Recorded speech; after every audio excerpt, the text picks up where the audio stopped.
إن الحمد لله نحمده ونستعينه ونستغفره ونؤمن به ونتوكل عليه ونعوذ بالله من شرور أنفسنا ومن سيئات أعمالنا من يهده الله فلا مضل له ومن يضلله فلا هادي له وأشهد أن لا إله إلا الله وحده لا شريك له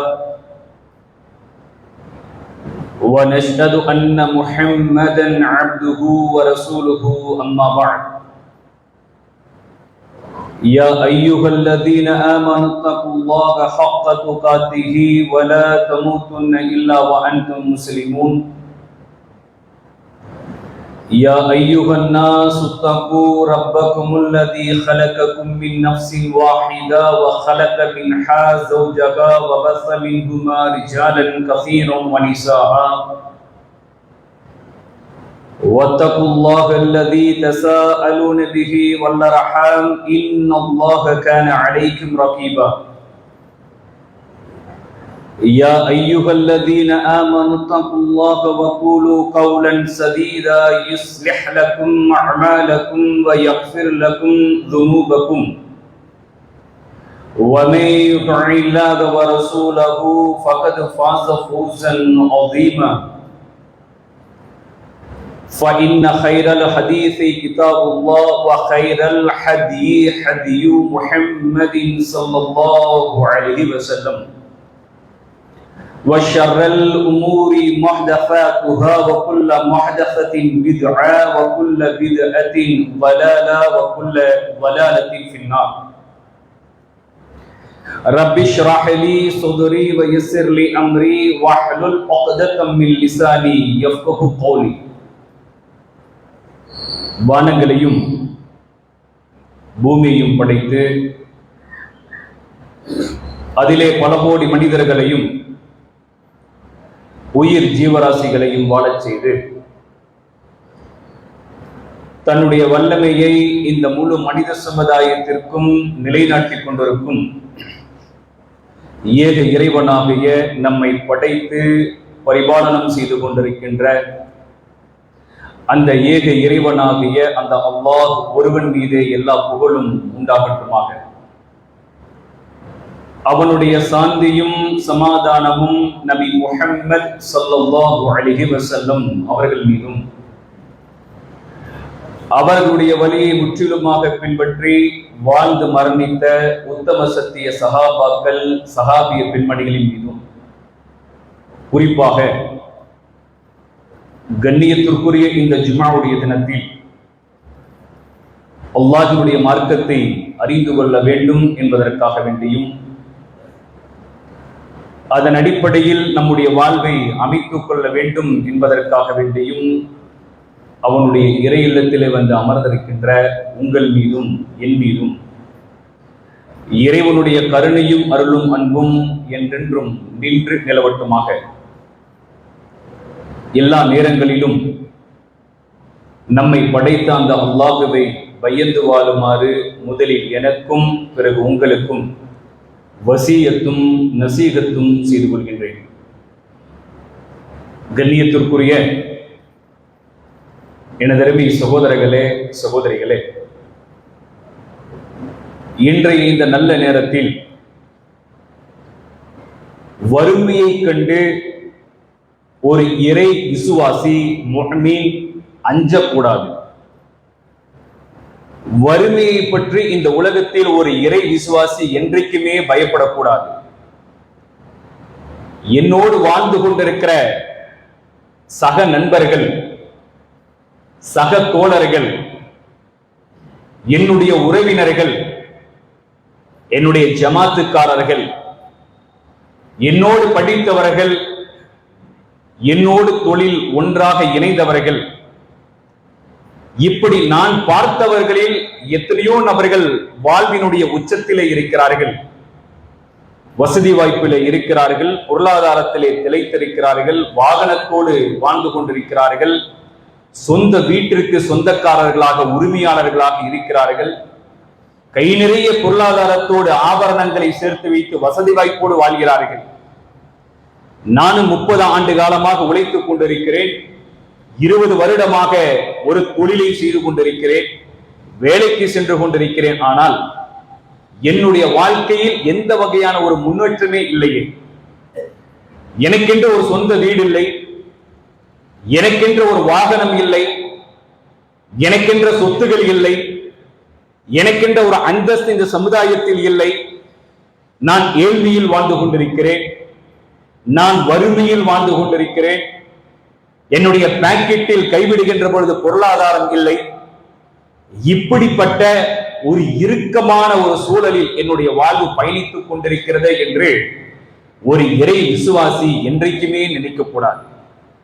ஒரு மூமினுடைய உள்ளத்தில் அந்த எண்ணம் எப்பொழுதும் வந்துவிடவே கூடாது. காரணம், இந்த உலகத்தில் நமக்கென்ற மார்க்கம் உண்டு, நமக்கென்ற ஒரு தூதர் இருக்கிறார். இந்த அல்லாஹும் அல்லாஹ்வுடைய தூதரும் இந்த பொருளாதாரம் என்று வருகின்ற இந்த சூழலை நமக்கு எப்படியெல்லாம் கற்றுக் கொடுத்திருக்கிறார்கள். ஒரு கட்டத்தில் அல்லாஹ்வுடைய தூதர் சொல்லக்கூடிய நபிமொழியை கேட்கின்ற பொழுது, நான் ஏழ்மையிலே வாழ்ந்து ஏழ்மையிலேயே மரணிக்க வேண்டும் என்கின்ற எண்ணம் ஒரு இறை விசுவாசிக்கு வர வேண்டும். எனக்கு பொருளாதாரம் வந்துவிடக் கூடாது. காரணம், 500 ஆண்டுகளுக்கு பின்புதான் சொர்க்கத்திற்கு வசதி படைத்தவர்கள் நுழைவார்கள். 500 ஆண்டுகளுக்கு முன்பாக ஏழை எளிய மக்கள் சூனத்தில் நுழைந்து விடுவார்கள். அந்த அளவிற்கு ரசூல் ஸல்லல்லாஹு அலைஹி வஸல்லம் அவர்கள் இந்த ஏழ்மையை பற்றியும் உலகத்தினுடைய பொருளாதாரத்தை பற்றியும் வசதி வாய்ப்பை பற்றியும், நீங்கள் இந்த உலகத்தில் சம்பாதிக்கிற பொருளாதாரம் குறைவோ நிறைவோ என்கின்ற நிலை வருகின்ற பொழுது, எப்படிப்பட்ட சூழ்நிலையிலும் வசதி குறைவாக இருந்தாலும் இறை விசுவாசி எப்படி இந்த உலகத்தில் வாழுவார், வாழ வேண்டும் என்பதையெல்லாம் அல்லாஹ்வுடைய ரசூல் அவர்களும் மார்க்கமும் நமக்கு கற்றுக் கொடுக்கிற ஒரு சில முக்கியமான தகவல்களை இந்த நேரத்தில் நாம் அறிந்து கொள்ள கடமைப்பட்டிருக்கிறோம். முஸ்லிம் என்கின்ற நபிமொழி தொகுப்பினுடைய 5292வது நபிமொழி. நபிகள் நாயகம் ஸல்லல்லாஹு அலைஹி வஸல்லம் அவர்கள் சொன்னார்கள், இன்ன துன்யா ஹுல்வத்துன் ஹலிரத்துன், நிச்சயமாக இந்த உலகம் என்பது மிக மிக இனிமையான ஒன்று, பசுமையான ஒன்று. இந்த உலகத்தில் இருக்கிற பொருளாதாரம், இந்த உலகத்தில் இருக்கிற வசதி வாய்ப்புகள், இந்த உலகத்துடைய அலங்காரங்கள் எல்லாம் உங்களை எப்பொழுதும் ஈர்த்து கொண்டே இருக்கும். அதில் அல்லாஹ் தஆலா உங்களை வாழ வைத்து, அந்த உலகத்தில் அல்லாஹ் உங்களை பிரவேசிக்க செய்து, அந்த வசதி வாய்ப்போடு வாழக்கூடிய அந்த உலகத்தில் உங்களையும் அல்லாஹ் வாழ வைத்து உங்களை சோதித்து பார்க்கிறான் என்று ரசூல் ஸல்லல்லாஹு அலைஹி வஸல்லம் சொன்னார்கள்.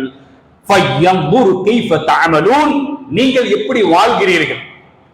அப்படிப்பட்ட இந்த சூழலில் உங்களுடைய வாழ்வு என்பது எப்படி இருக்கின்றது? என்னுடைய அண்டை வீட்டுக்காரனுக்கு பெரிய உயர்ந்த வீடு, 2-3 வாகனம், எனக்கு ஒன்றும் இல்லை, நான் வட்டிக்கு செல்ல முடியாது, மார்க்கம் தடை செய்திருக்கிறது. அவன் எதை வேண்டுமானாலும் செய்வான், லோனுக்கு வாங்குவான், பல லட்சங்களை போய் வங்கியிலே சேகரிப்பான், அதை கொண்டு வீடை கட்டுவான், வாகனத்தை வாங்குவான். அவனுக்கு இந்த உலகத்தில் ஹலால் ஹராம் கிடையாது. ஆனால் மூமினை பொறுத்தவரை அப்படி அல்ல. ஒரு 100 ரூபாய் பாக்கெட்டில் வருவதாக இருந்தாலும் நாளை மறுமையில் அல்லாஹ்விடத்தில் கணக்கை நான் பிரசிக்க வேண்டும், அல்லாஹ்விடத்தில் கொடுக்க வேண்டும் என்கின்ற பயம் ஒரு இறை விசுவாசிக்கு இருக்க வேண்டும். அதனால் சோதனைகள் வரும், கஷ்டங்கள் வரும், துன்பங்களும் துயரங்களும் இந்த உலகத்தில் இறை விசுவாசிகளுக்கு வரும்.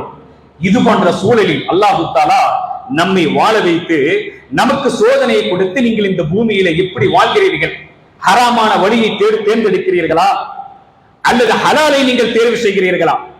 குறுக்கு வழியிலே சென்று கிரிமினல் வேலையை பயன்படுத்தி, புத்தியை பயன்படுத்தி, அடித்தவனை அடித்து, அடித்தவனை மிதித்து, குறுக்கு வழியில் சம்பாதித்து லட்சாதிபதியாக நீங்கள் ஆக வேண்டும் என்று உங்கள் உள்ளம் சொல்லுகிறதா? அல்லது 100 ரூபாய், 500 ரூபாய், 1000 ரூபாய் சம்பாதித்தாலும் இது ஹலாலாக வந்தது, என்னுடைய இறைவன் கொடுத்தது, அதற்காக நான் இந்த உலகத்தில் பயந்து வாழ்கிறேன் என்று வாழ்கிறீர்களா என்று அல்லாஹ் நம்மை சோதிக்கிறான் என்று ரசூல் ஸல்லல்லாஹு அலைஹி வஸல்லம் அவர்கள் நமக்கு சொன்னார்கள். 2வது அத்தியாயத்துடைய 155வது வசனம். இதில் அல்லாஹ் ரப்பல் ஆலமீன் இறை விசுவாசிகளுக்கு சோதனையினுடைய வடிவங்கள் என்ன, எந்தெந்த அடிப்படையில் முஃமின்களுக்கு சோதனை வரும் என்பதை அல்லாஹ் பட்டியல் போட்டு நமக்கு காட்டி கொடுக்கிறார். எப்படிப்பட்ட சோதனை வரும்?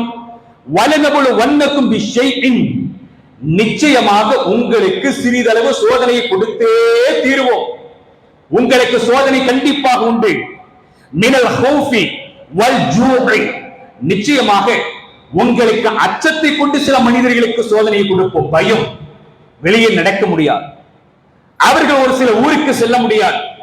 உள்ளத்திலே ஒரு அச்சத்தோடு, கவலையோடு, பயத்தோடு ஒரு சில மக்களை இந்த பூமியிலே நாம் வாழ வைப்போம். பசியை கொண்டு இந்த உலகத்தில் உங்களுக்கு சோதனை நாம் கொடுப்போம். உண்பதற்கு உணவு இருக்காது, உடுத்துவதற்கு உடை இருக்காது, வசிப்பதற்கு வீடு இருக்காது. எவ்வளவு ஆண்டு காலம் உழைத்தாலும் மிகப்பெரிய கடினமான சூழலில் வாழக்கூடிய சில மக்களை இந்த பூமியில் நாம் வாழ செய்வோம். இந்த சோதனைகள் எல்லாம் உங்களுக்கு வரும். இதை அல்லாஹ் தஆலா பட்டியல் போட்டு சொல்லி, வனக்ஸில் மினல் அம்வாலி வல் அன்ஃபுஸி வஸ்ஸமராத், இந்த உலகத்தில் உங்களுக்கென்று இருக்கிற விளைநிலங்களை அழிப்பேன், உங்களுடைய விளைநிலங்களை நான் சேதப்படுத்துவேன், உங்களுடைய செல்வங்களை நான் பறிப்பேன், உங்களுடைய செல்வங்களை நீங்கள் இழப்பீர்கள், உயர்ந்து கொண்டே செல்வீர்கள், திடீர் என்று ஒரு சறுக்கு உங்களுக்கு உண்டாகும். உங்களுடைய பொருளாதாரம் எல்லாம் கண்ணுக்கு முன்னால் இழப்பதை உங்களுடைய உள்ளம் காணும், உங்களுடைய குடும்பம் பார்க்கும். வசதியோடு நான் இருந்தவன், லட்சங்களை சம்பாதித்தவன், கோடியிலே புரண்டவன் என்று சொல்லுவார்கள். இன்றைக்கு இருப்பதற்கு இடமில்லை, பாக்கெட்டில் பணம் இல்லை. இப்படிப்பட்ட சூழலை உங்களுக்கு நான் உண்டாக்குவேன். வசதி வாய்ப்பை இழப்பீர்கள், பொருளாதாரத்தை பிடுங்குவேன், மீண்டும் உங்களுடைய உயிர்களை பறிப்பேன். அல்லாஹ் அக்பர், உங்களுடைய உயிர்களை நான் எடுப்பேன். இந்த சோதனைகள் எல்லாம் இந்த உலகத்தில் மூமின்களுக்கு உண்டு.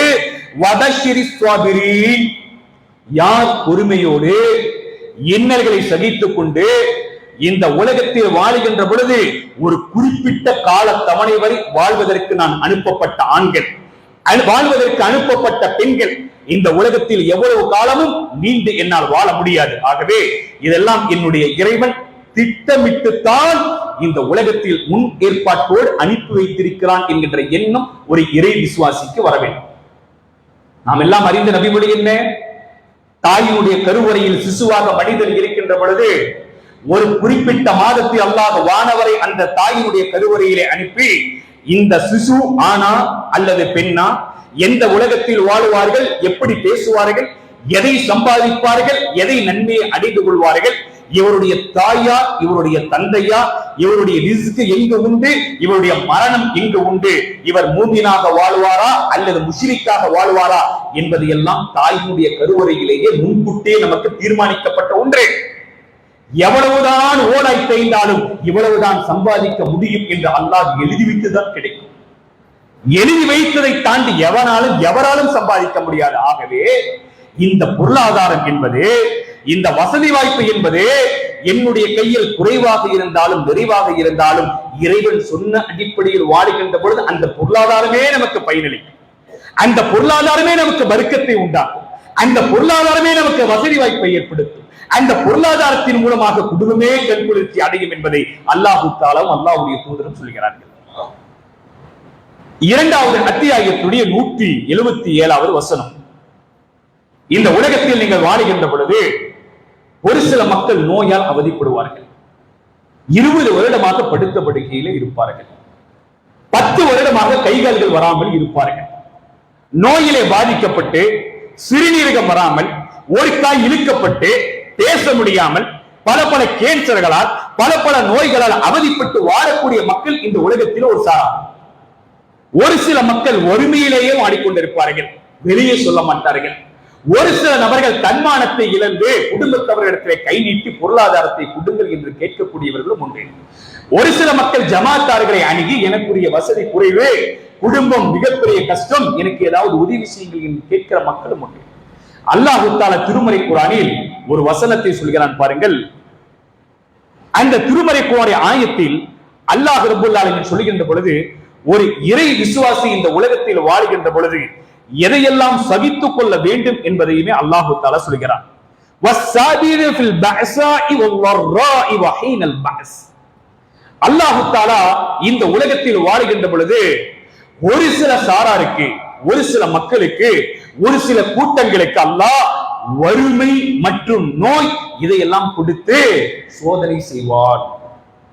இந்த வறுமையின் மூலமாக, நோயின் மூலமாக அல்லாஹ் சோதனை செய்வான். போர்க்களம் என்கின்ற ஒரு களம் உண்டு, அந்த களத்திலும் உங்களுக்கு சோதனை உண்டு. அந்த போர்க்களத்தில் எதிரிகளுடைய அம்புகளும் வாள்களும் உங்களை வந்து தாக்கும். நோயினால் உங்களுடைய உடம்பு மிகப்பெரிய அவதியை உண்டாக்கும். உங்களை மிகப்பெரிய அளவிலே நேசித்த நபர்கள் எல்லாம் விருப்பார்கள். படித்த படுக்கையிலே நீங்கள் இருப்பீர்கள். வறுமையிலே நீங்கள் வாடிக்கொண்டிருப்பீர்கள். உங்களை சீ என்று சில மக்கள் உதறி தள்ளுவார்கள். உங்களுடைய பொருளாதாரம் எல்லாம் இழந்தவனாக உங்களுடைய குடும்பமும் உறவினர்களும் சமுதாயம் உங்களை ஒதுக்கி வைக்கும்.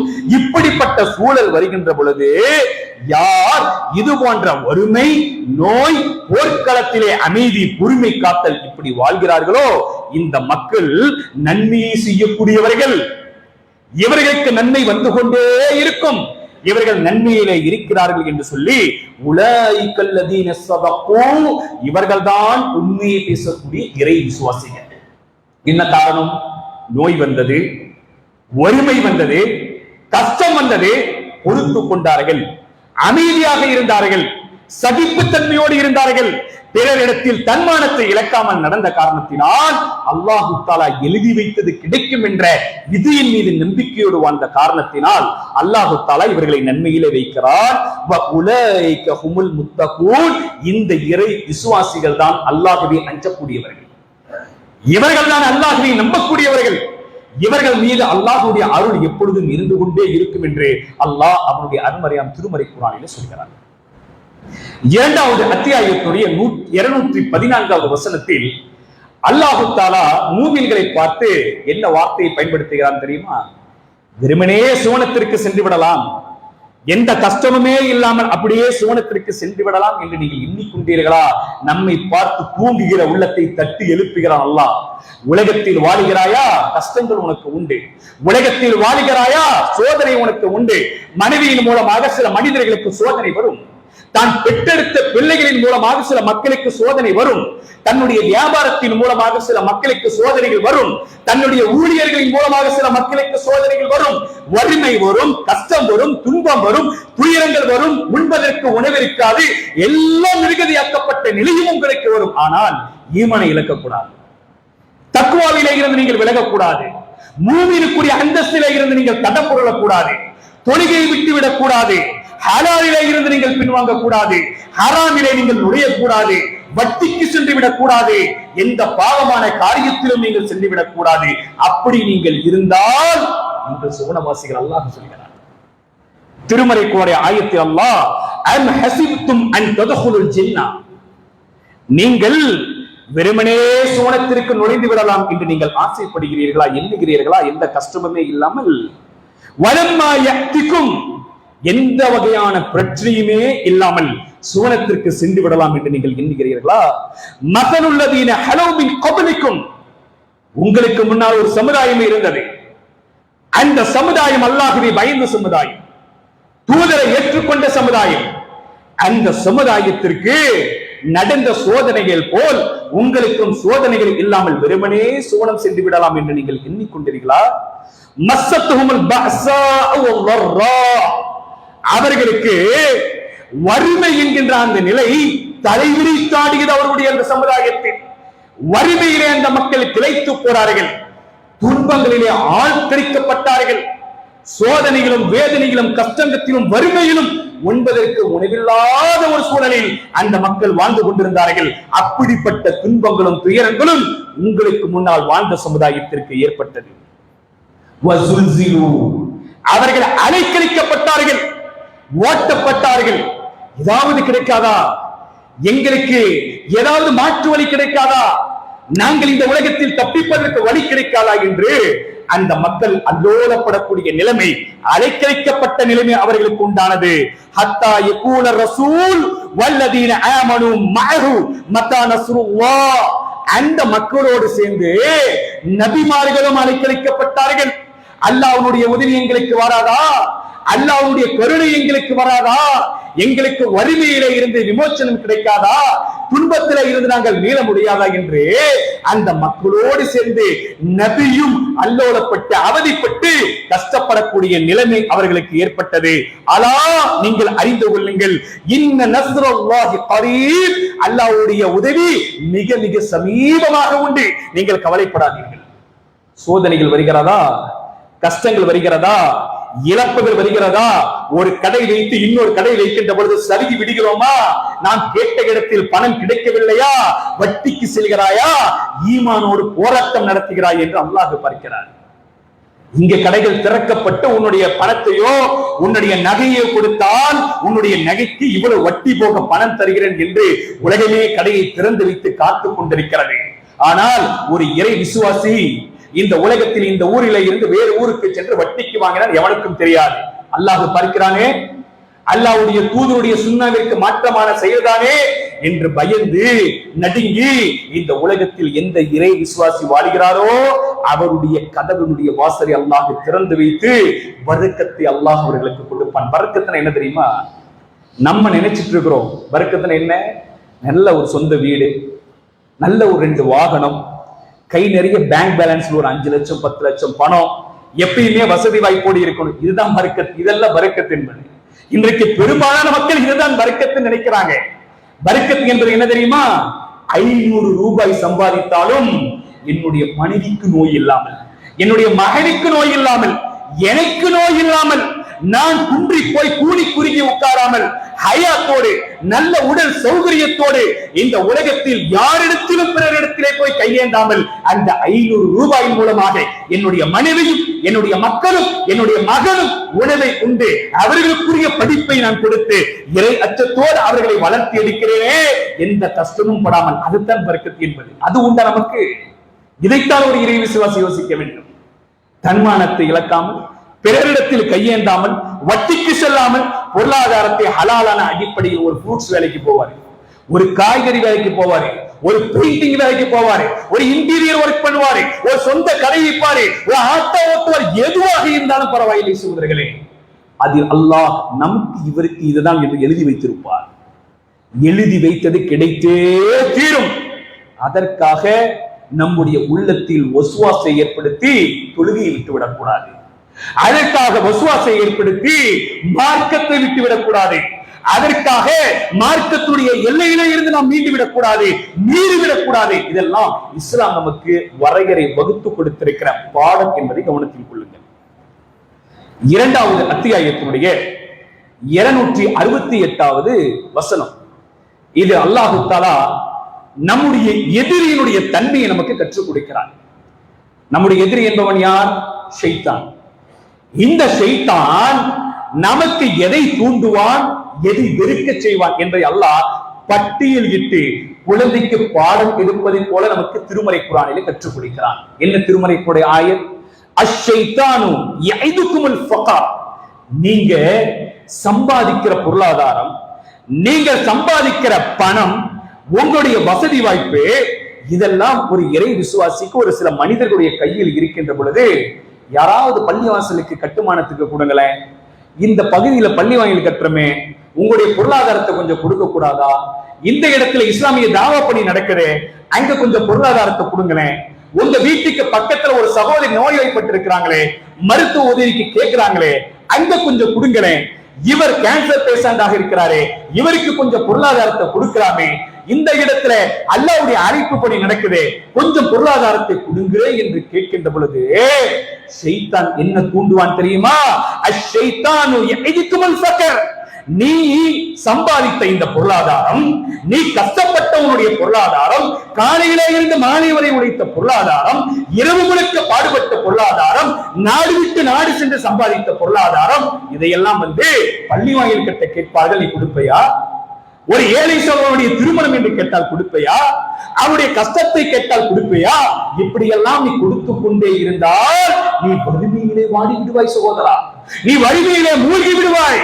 நீ சம்பாதித்தது உன்னுடைய பொருளாதாரம் எவனோ கேட்டான் என்பதற்காக நீ கொடுத்தால் நீ அறிவாளியா என்று யோசிக்க வேண்டாமா என்று வறுமையை காட்டி உங்களை ஷைத்தான் பயமுறுத்துவான். அல்லாஹ் அக்பர். அல்லாஹ் அக்பர். அந்த பொருளாதாரத்தை உங்களிடத்திலே இருந்து பிறருக்கு நன்மையை நாடி கொடுப்பதை சைத்தான் தடை செய்வான்.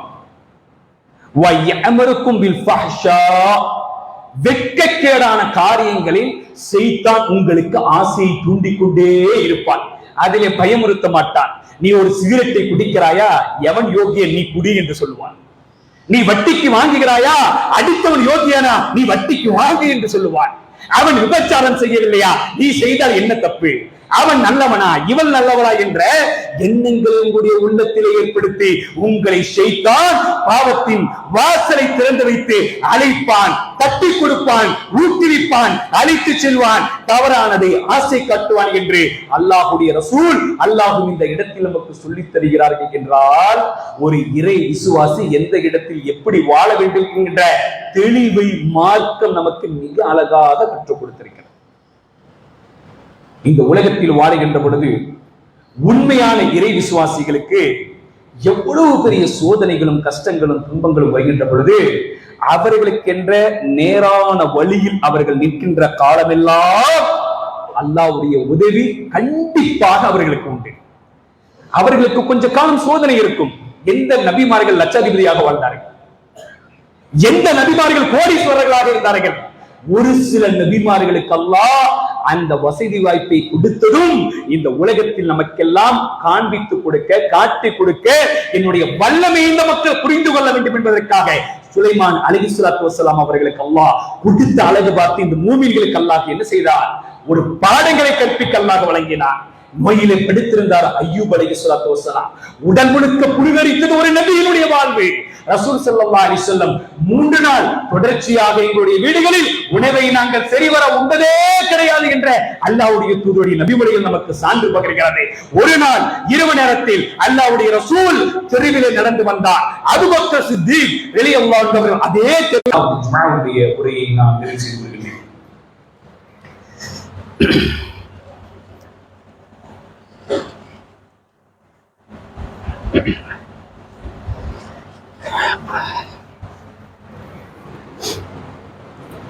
الحمد لله رب العالمين والعاقبة للمتقين ولا عدوان إلا على الظالمين والصلاة والسلام على أشرف الأنبياء والمرسلين وعلى آله وأصحابه أجمعين أما بعد. கண்ணியத்திற்குரிய எனதருமை சகோதரர்களே, சகோதரிகளே, பெரியவர்களே, தாய்மார்களே, இன்றைய இந்த ஜும்ஆவுடைய கலெக்ஷனை பொறுத்தவரை நம்முடைய சுண்ணாம்பு கால்வாய் பகுதியில் மஸ்ஜிதுல் மனார் என்ற பெயரில் 5 ஆண்டுகளாக இறை இல்லம் இயங்கி வருகிறது. இந்த 5 ஆண்டு காலத்தில் பெண்களுக்கான மார்க்க வகுப்புகள், சிறுவர்களுக்கான மக்தப் மதரசாக்கள், பெரியவர்களுக்கான திருமறை குர்ஆன் ஓதுவதற்குரிய பயிற்சி, 5 நேர தொழுகைகள், மார்க்க உபதேசங்கள், திருமுறை பிரச்சாரங்கள், வட்டியில்லா கடன் நிதியம், மார்க்க அடிப்படையில் நல்லொழுக்க பயிற்சி வகுப்புகள், இஸ்லாமிய மார்க்க அடிப்படையில் நடைபெறக்கூடிய திருமணங்கள், வட்டியை ஒழிக்க பாடுபடக்கூடிய பணிகள், இதெல்லாம் மிக அழகாக சிறப்பாக அந்த பகுதிகளை நடத்தி வருகிறது. ஜம்மியத் அஹ்லுல் குர்ஆன் வல் ஹதீஸ் அமைப்பின் கீழ் இயங்கிக் கொண்டிருக்கிற இந்த பள்ளியினுடைய நிர்வாகம் ஒரு ஷெட்டு போடப்பட்ட நிலையில் கிட்டத்தட்ட 5 ஆண்டுகளாக இந்த பணிகள் நல்ல முறையில் இன்று வரை நடந்து கொண்டிருக்கிறது. மக்கள் அதிகமாக அந்த இடத்திற்கு தொலைவர ஆரம்பித்தார்கள். அந்த இடத்தினுடைய சூழல் என்பது உங்களுக்கு தெரியும். பாவத்தினுடைய கூடாரங்கள் எந்த முகல்லாவும் விதிவிலக்கல்ல என்று சொல்லக்கூடிய அளவிற்கு பாவத்தினுடைய வாசல்கள் திறந்து வைக்கப்பட்டிருக்கிற ஒரு பகுதி. அந்த இடத்தில் அல்லாஹ்வுடைய ஏகத்துவத்தை மக்களுக்கு போதிக்க வேண்டும், நேரான வழியில் மக்களை வென்றெடுக்க வேண்டும் என்பதற்காக இந்த பணி மிக சிறப்பாக நடைபெற்றுக் கொண்டிருக்கிறது. அங்கு மக்களுடைய வருகை நாளுக்கு நாள் அதிகமாகி தொழுவதற்கு இடப்பற்றாக்குறையும், நிறைய பணிகள் செய்வதற்கு போதிய இடவசதி இல்லாத காரணத்தினால் அந்த சுண்ணாம்பு காலவை அந்த மஸ்ஜிதுல் மனார் பள்ளிக்கு பக்கத்திலேயே ஒரு 9 சென்ட் இடம் வாங்கப்பட்டிருக்கிறது. கிட்டத்தட்ட 60 லட்சம் ரூபாய் அந்த இடத்திற்கு பொருளாதாரத்துடைய தேவை இருக்கின்றது. 3 மாதத்திற்குள் ஒரு பெரிய தொகையை நீங்கள் கொடுத்தாக வேண்டும் என்று அந்த இடத்தினுடைய உரிமையாளர்களும் நமக்கு கண்டிஷனாக சொல்லி இருக்கிறார்கள். ஆகவே 600 பங்குகள் ஒரு முசல்லாவிற்கு, ஒரு நபர் புலக்கூடிய முசல்லாவிற்கு 10,000 ரூபாய் என தீர்மானம் செய்யப்பட்டிருக்கிறது. 600 நபர்கள் 10,000 வீதம் கொடுத்தால் அந்த இடத்தை வாங்கி அந்த இடத்தில் இறையிலம் கட்டுவதற்குண்டான வேலைகள் சரிவர நடத்தப்படும். சகோதரர்களே, யார் இந்த உலகத்தில் அல்லாஹ்வுடைய ஆலயத்திற்காக, அல்லாஹ்வுடைய மார்க்கத்திற்காக, இறையில்லத்திற்காக தன்னுடைய பாக்கெட்டில இருந்து பொருளாதாரத்தை கொடுக்கிறார்களோ அவர்களை நாளை மறுமை நாளில் வெறும் கையோடு அல்லாஹ் தஆலா அனுப்ப மாட்டான். சகோதரர்களே, இந்த உலகத்தில் கொடுத்து கொடுத்து சிவந்தவர்கள் என்று ஒரு சில மக்களை சிலர் சொல்லுவார்கள். ஆனால் கொடுத்து கொடுத்து கரம் சிவந்தவர்கள் முஸ்லிம்கள் மட்டும்தான். அது அன்றைய காலமும் சரி, இன்றைய காலமும் சரி. அல்லாஹ்வுடைய மார்க்கத்திற்காக, அல்லாஹ்வுடைய தீனுக்காக என்று வருகின்ற பொழுது தங்களுடைய பொருளாதாரத்தை நிரப்பமாக அந்த இறை விசுவாசிகள் கொடுப்பார்கள். அவர்கள் ஏழ்மையிலே வாழுகின்ற பொழுதும் கூட அல்லாஹ்வுடைய மார்க்கத்திற்காக பொருளாதாரத்தை வாங்கி வழங்குவார்கள் என்று அல்லாஹ் தஆலா திருமறை குர்ஆனிலே சொல்கிறார். ஆகவே மிகப்பெரிய ஒரு நெருக்கடியான சூழலில் அங்கு பொருளாதாரம் கொடுக்கப்பட வேண்டும், இறையில்லம் கட்டி எழுப்பப்பட வேண்டும் என்கின்ற நோக்கத்திற்காக வேண்டி எடுக்கப்படக்கூடிய இந்த ஜும்மாவுடைய கலெக்ஷன் உங்களுடைய ஒவ்வொரு நபரும் 10,000 ரூபாய் தன்னுடைய வாழ்க்கையில் தன்னுடைய மனைவிக்காக, மக்களுக்காக எவ்வளவோ செலவழித்த மக்கள் நாம் எல்லாம். ஒரு வாகனம் வாங்க பொருளாதாரத்தை திரட்டுகிறோம், ஒரு ஜுவல்ஸை வாங்க பொருளாதாரத்தை திரட்டுகிறோம். என்னுடைய மகனுடைய படிப்பிற்காக வேண்டி 1 லட்சம் ரூபாய், 1.5 லட்சம் ரூபாய் கொண்டு போய் கட்டுகிறோம் ஸ்கூல்களிலும், இன்ன பிற கல்லூரிகளிலும். ஆனால் நாம் நம்மை படைத்த அல்லாஹ்விற்காக என்னுடைய மன்னரை பிரகாசமாக அமைய, என்னுடைய மறுமை வாழ்வு பிரகாசமாக அமைய, நாளை மறுமை நாளில் கோடான கோடி மக்கள் இருக்கின்ற பொழுது எனக்காக வேண்டி கொடுத்தவர், என்னுடைய இறையலங்களுக்காக வேண்டி வழங்கிய பெண்கள், தங்களுடைய பொருளாதாரத்தை கொட்டி கொடுத்த இறை விசுவாசிகள் எங்கே என்று அல்லாஹ் அழைத்து நம்மை கௌரவப்படுத்த வேண்டுமேயானால், மண்ணறையில் நமக்கு அந்த பிரதிபலன் கிடைக்க வேண்டுமேயானால், மறுமையில அந்த பிரதிபலன் கிடைக்க வேண்டுமேயானால் அந்த பொருளாதாரத்தை அல்லாஹ்வுடைய பாதையில் கொடுக்கின்ற பொழுதுதான் அந்த பிரதிபகாரம் நமக்கு கிடைக்கும். இல்லை என்றால் நிலைமை என்ன?